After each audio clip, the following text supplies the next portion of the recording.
Hello there, welcome to Plus Talk on Plus Life, where we're all about turning positive into a plus. And boy, do I have a story that is horrific, but has such a happy ending for you guys today.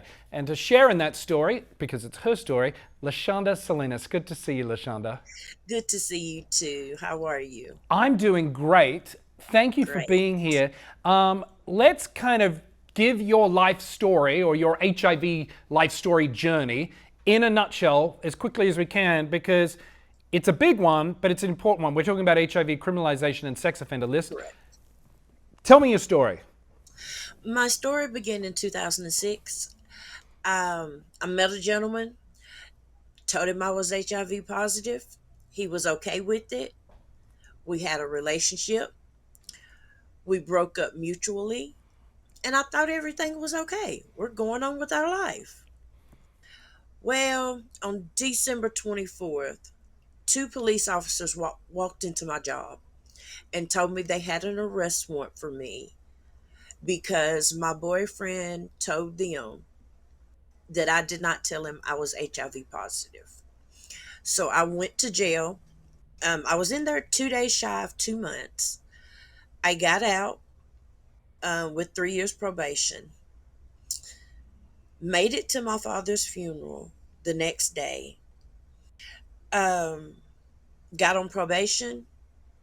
I had to get it transferred. You took a plea deal, right? That was I part of did the take a that was plea deal. that was part of how because your father passed while you were in Yes, prison. You and in order to be able to attend his, celebration of life and funeral, you kind of your hands were a little bit tied. right. You had to take a plea deal. Yes, I did take that plea. I could have got a furlough, which that was granted, but I would have to leave and come back to the jail. I would have been under the supervision of my sister. So when that deal come about and she told me I could get out that day, I took that plea. What I didn't know was, and the judge did not tell me, nor did my public defender, that I was going to have to register as a sex offender. I didn't know that until about 3 months later when my probation officer told me that I had 24 hours to go register as a sex offender. What is the reaction when they tell you this? You got the wrong person. I've never done anything to a child. How are you going to accuse me of this? And she tells me under Tennessee Code 3919 109, it is required that if you are charged with criminal exposure to HIV, you will be on the sex offender registry for the rest of your life. What goes through your mind in that moment? What the hell is going on? Yeah, because, for one, I'm not a sex offender. Um, I found out the horrible things you had to do as a sex offender. I could not live within 1,000 feet of a school. And because there was a school on the next street, my probation officer, she had to go and track how far that was. And if it was in 1,000 feet, I had to move. I couldn't be within 1,000 feet of a school, a park, library, anything. Like what And happens when you go grocery shopping? if I'm in one aisle and that child comes in that aisle, I have to go uh, across the store and hope and pray when I go back to that aisle that child is not there because that's a violation. How do you live your life like that, Lashanda? In a nutshell, like a hermit crab. I was scared to go out because I didn't want to mess up. I was always looking over my shoulder to make sure I'm doing everything correct, and it was horrible. And this is all because your word against your ex boyfriend's word, Hmm. that you didn't disclose. And we should point out, by the way, I think you were diagnosed HIV positive, I think, when you were 16, and you found Yes, out sir. because you went to donate blood. That's how you found Yes, out. But you exactly. got on medication and you were undetectable at this time, Yes, sir. which we know means there is zero risk No, to your sexual partner. correct. So zero risk to him, but breakups happen and people can get, I guess, emotional and do Right. crazy things. He went to the police and now you're a registered sex offender. And in reading your story, I was shocked to hear that you have to pay to be on the sex. It's not bad enough that they've put you on the sex offender list for life. You Right. have to pay for the privilege. Yes, sir. It's $150 every year. I added that up at one point in time, and it was $65,000. Do you know what I could have done with that? I could have had a house or a car. Forget the money side of it, just the Yeah. emotional side. I mean, you have an extended family. There are children. You haven't Yes. been able. Tell me about how this has affected your relationship with Wow. nieces, nephews, cousins, etc. That's a hard situation. Um, when I got charged with this crime, my cousin was 2 years old. I have not seen him well, at that point, I had not seen him in 16 years. 16. I should point out that you are, and you mentioned it, you're living in the state of Tennessee. Obviously, different states in this country do have different laws and rules in place, but we know that unfortunately, in a lot of the United states, HIV is still criminalized. And Yes, furthermore, there doesn't even need to be, they don't even need to prove any kind of whether you even had sex or not or intent to convict you, right? correct. It was just at the point, us just having sex. With that gave every to them, and in Tennessee, they gave them every right to convict them, or to convict me. And it's interesting because, we talk about, well, it becomes your word against your partner's word. And Correct. I saw that in the state of Tennessee, there are currently 150 people Hmm. on the Tennessee sex offender list because of Yes, this sir.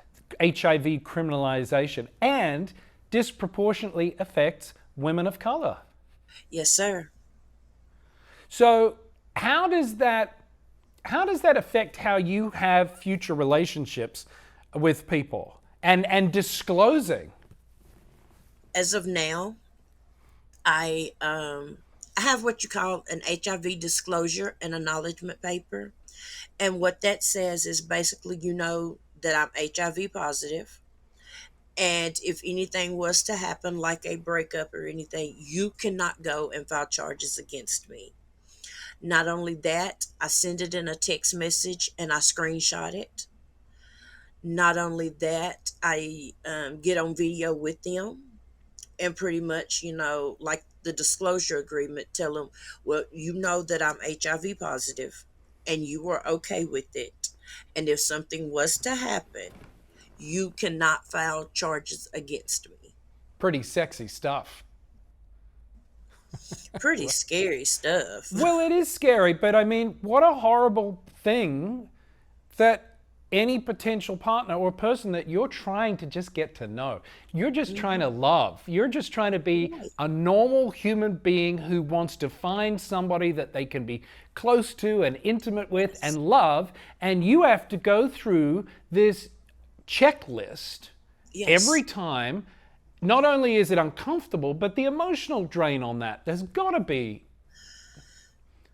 It is. And it's always, with HIV, there's stigma around that. And people still treat it like we're in the 1980s or the 1900s. And, with you equals you can't transmit it.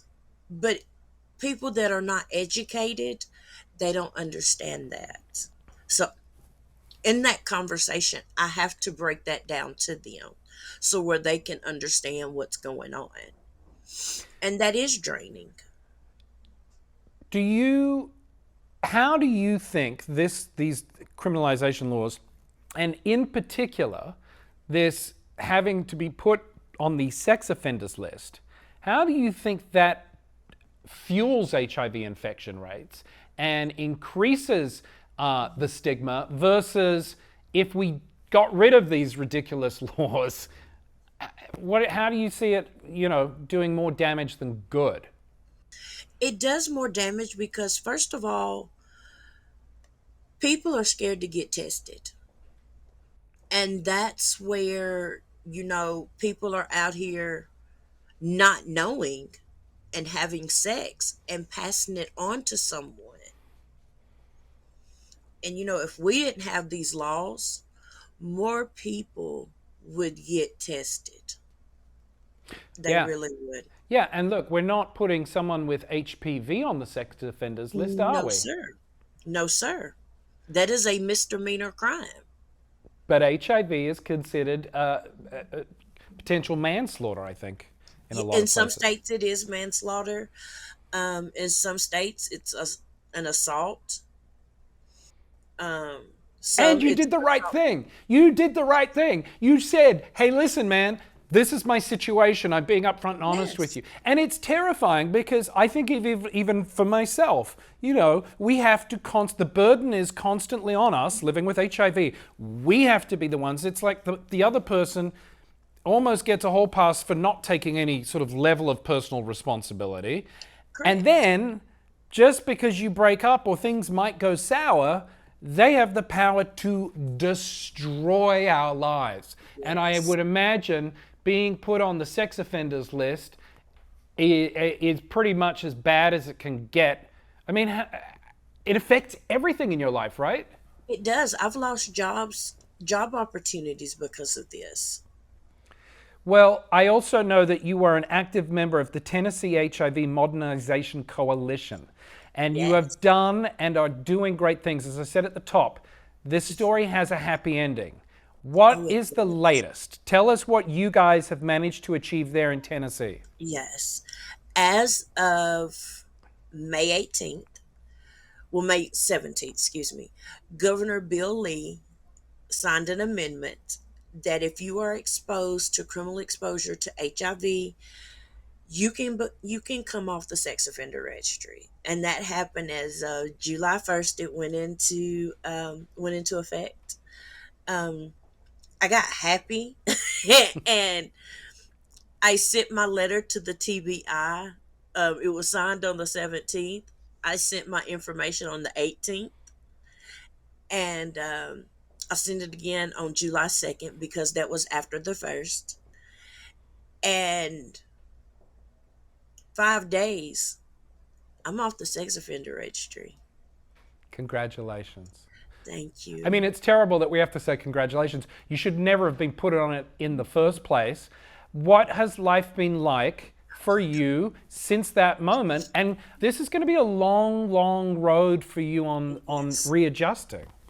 it is, and it's hard to readjust because on July 22nd, which was my birthday, I had a photo shoot in the park, and there was kids there, and I'm like, okay, and I told the photographer, we got to move.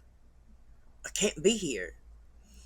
And then I had to remind myself, you're off the registry. Have fun.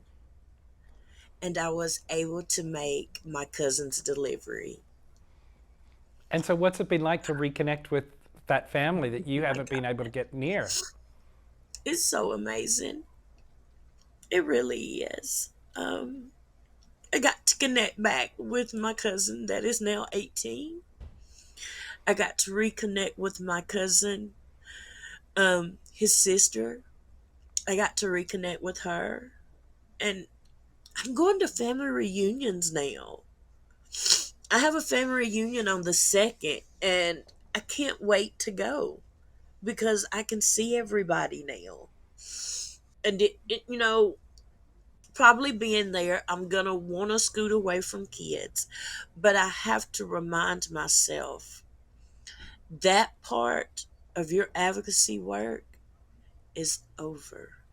I'm so glad that you've taken the time today to chat with us and share Yeah. your story. And beyond everything else, I'm so thrilled that you are no Yes. longer on that list and that you are having the opportunity to really start rebuilding your life. Lashanda Yes. Salinas, thank you so much. Thank you for having me. I've had so much fun. Me too. That's going to do it for this really important episode of Plus Talk. If you want more information on what we do here at Plus Life, check out our website, pluslifemedia.com. And remember, you can follow us across all social media platforms at Plus Life Media. Thank you very much, and we'll see you next time. Bye-bye.